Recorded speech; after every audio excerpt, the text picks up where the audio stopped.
So welcome back to DecoyNoise and a very special episode of Am I the Antagonist, where I'm covering am I the antagonist for cutting up and altering my wedding dress into a functional dress instead of giving it to my sister who can't afford an expensive dress. And I'm also going to cover the update to that story that happened 5 months after. So as always, we read the story, we rush it over to Decoy Court, then I'll cover the update, and then we'll read some top comments and the controversial comments, and then also your comments down below. But let's go ahead and get to the story as it was a while ago. So OP wrote, I need an unbiased opinion on this because I don't know if I was the antagonist. Throwaway because I'm active in other communities and I don't want this in the mix. So I was supposed to get married 2 months ago to my ex-partner of 5 years. Sadly, we broke it off because he cheated on me at his bachelor party with a stripper.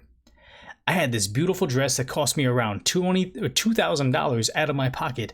I had been very depressed since everything happened because I felt like it was somehow my fault for not being sexy enough or not giving him what he wanted. So last weekend, I decided to take back my power and I began altering the dress. I have been sewing for 15 plus years, so I know what I'm doing. I cut it a bit, changed the color to something less wedding-y, and after about a week of work, I had a beautiful gown that I could use for more stuff.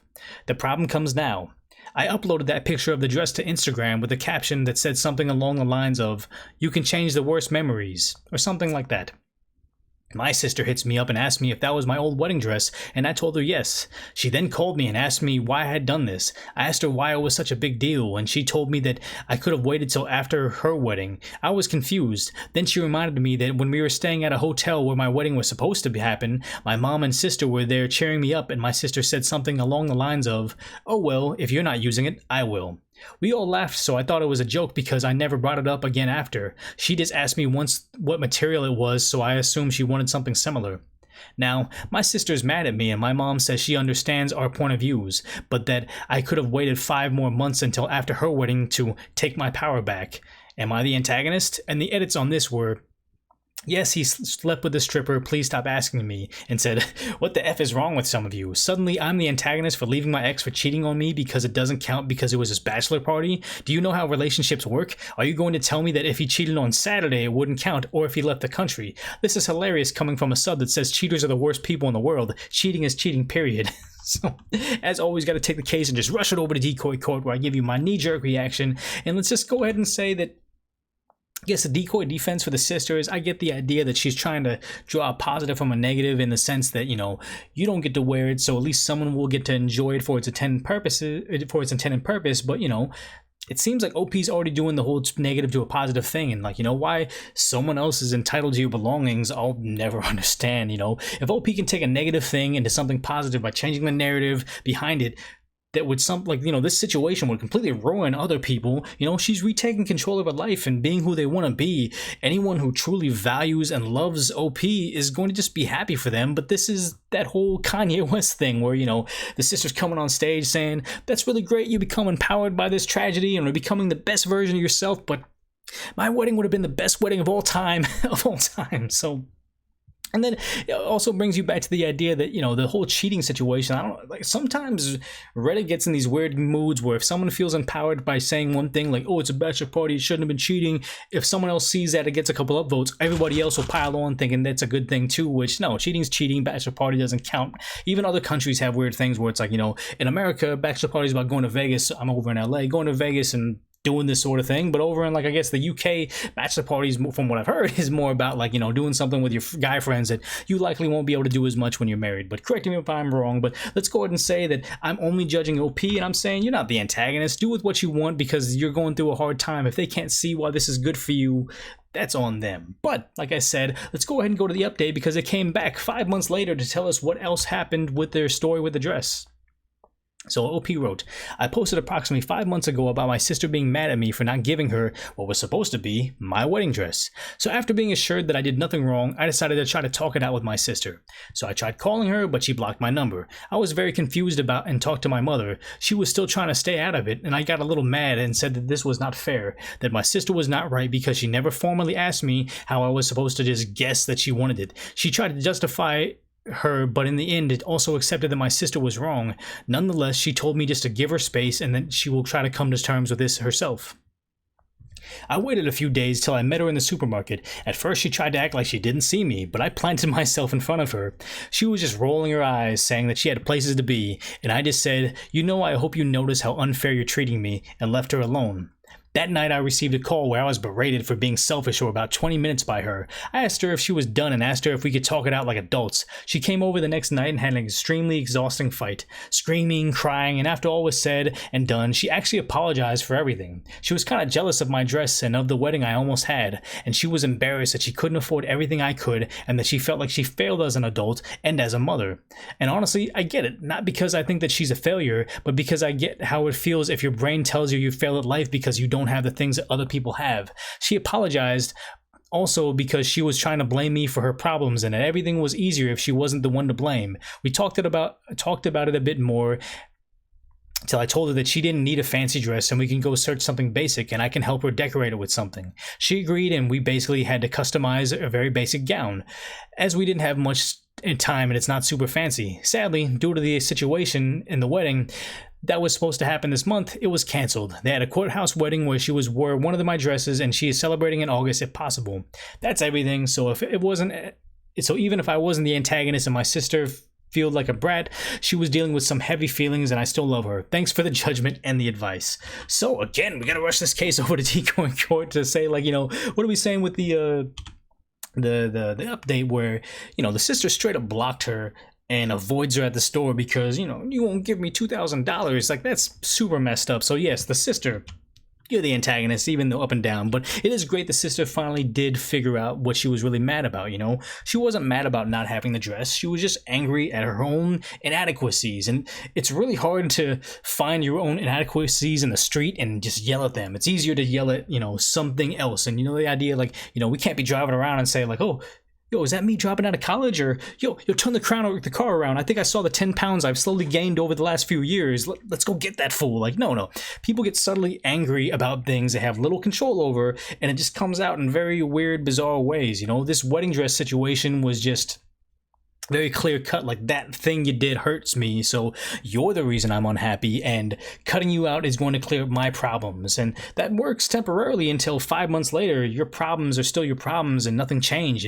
So I guess it's a good lesson on not taking other people's feedback at face value, even when they're family. I forget the quote exactly, but there was talking about something along the lines of, you realize people's interactions with you have less to do with you and more to do with their relationship with themselves, and then you just stop being so reactive and you're just much more at peace. And I truly believe that now. Like, if a guy's mean to me while I'm driving around on the road, it's it's not, "Oh, he thinks he's better than me or he's got the right of way, F that, I gotta cut him off now." It's like, no, you just gotta think he's got his own issues, let him be. Or a girl doesn't want to give you the time of day at the coffee shop, it's like, she thinks she's way prettier than she really is. Or is it just, she's probably prepping something super important at work, she's preoccupied, whatever it is. And both of those scenarios are just equally valid either way, but it's just really up to us to choose how we want to react to them. And if you want to watch all my videos and just never subscribe, or you can react to them in the proper way where it's like, yo, Decoy is the best podcast I've ever heard in my life. Let me make sure that I'm subscribed with the notifications on, and maybe buy him a coffee on Ko-Fi to say that I support the channel. And I'm only half serious about the situation, but as always, earn yourself the Decoy coin by dropping comments down below, letting me know your feedback before we get to that top comment, because this was a nice little kind of, what was the word, multifaceted, where we saw the original thing and the update. So I'd be very curious to see if people's minds changed on the different sections of this post or whatever. But I do want to hear your unfiltered feedback down below, so make sure we take the break, you give me your feedback, and we get to the top comment right now. So the top comment was, "Not the antagonist. I think it's pretty insensitive for your sister to expect to use your wedding dress. She needs to consider how painful it would probably be for you to sit at her wedding and watch her walk down the aisle in the dress that you were supposed to wear for your wedding, which turned into a terrible memory. You do what's best for you, and you should feel proud of yourself for reclaiming your power and turning the dress into something new and positive for you."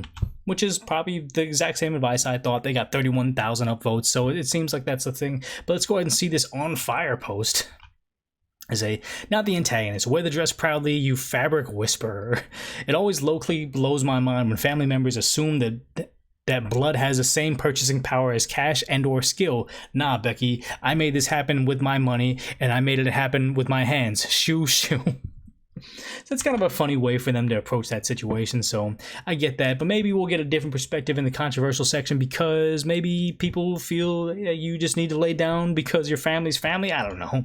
So the top controversial comment got deleted right now, but someone delete, I don't know how to find it, how to get it to come back. So next one was saying, no antagonist here. Your sister may be planning to wear your dress, but realistically, with only 5 months to go before the wedding, I would have thought mention would have been made of it before now. I don't know. Okay, so wouldn't she have try? Oh, this is so hard to read. So they just talk about they wanted alterations. They can't get mad at you because you made arrangements. There was nothing set in stone. So that's good. They kind of went back and forth. Let's go ahead and just skip over to the updates right now to see if anybody else was thinking something different, because we're just kind of flying through these two different posts now.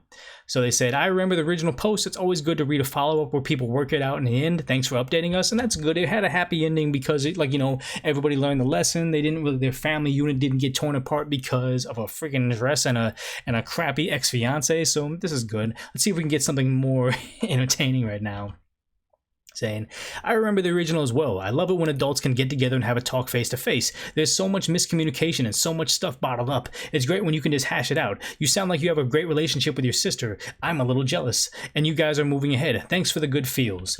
And that's what this really comes down to, is the idea that people, I have a good family, I have a good relationship with my brother and everything. And it's a situation that oftentimes we see all these posts where, like, they're arguing, OP turns on their siblings for, it was like a valedictorian scholarship or something like that, to help out other people, and then they screwed over their family and their sister, but online strangers seem like they're all good and they love me no matter what. And here's the thing is, like, not many, how many friends do we get in our life where they can totally yell at us for not giving them a $2,000 dress, they can ignore us for 5 months, and then when they see them at a grocery store, they just ignore us and they don't want to talk about it? Like, most people would just be like, you know what, F you say you don't like me anymore, I don't like you anymore. So they completely just break up and split apart. And the thing is, family is pretty much the only people, and maybe super close friends over the years, where you can have these terrible things where you get shouting arguments, hang out, hate each other, despise each other, and still at the end of the day just be like, you know what, it's just because I'm jealous. I see myself for who I really am, and, you know, I'm sorry, we're family, blah, blah, blah, and that sort of thing, where it's like, you really only get one family. And having the idea where you can have these type of relationships where it can withstand everything is probably the most important thing you'll have in your life. And the idea that oftentimes the feedback people get are like, F them, just like how, like, you know, if a stranger or a narrow acquaintance that you have would screw you over once, you'd cut them off. It's like, no, I think you should really try to strive for a relationship. Kind of like the whole, you know, when you're dating somebody, doesn't matter, you have a fight, you break up, never see them again. But then with marriage, there's, like, you know, a financial component. So there's marriage counseling, there's all sorts of, like, separation, so you come back together. There's, like, you know, kind of a penalty when you guys get divorced. So there's, like, people who really do their best to keep that, like, you know, a marriage together as opposed to just casual dating. So it's like, this is the family unit. I'm trying to make sense of this on the spot, but I'm kind of not really being putting it eloquently right now. So if you kind of understand what I'm saying, make sure you subscribe down below, because I'm trying to put into words a very abstract idea. Let me know down below if you guys can figure it out as well. Subscribe with notifications on. And as always, if you watch the video and you like this new format where I do a story and their update, kind of get confused when I'm trying to navigate both stories, make sure you let me know down below. If you like the channel a lot and want to support me and try to get back on my feet with the whole DecoyNoise situation, go to DecoyNoise.com/Patreon. You can support me, oh no, not Patreon, DecoyNoise.com/donate, and you can hit me up on Patreon or Ko-Fi to support me in that way. But you don't have to if you don't want to. You can just enjoy the videos, put this on autoplay, and watch the next episode of Decoy Noise coming up next.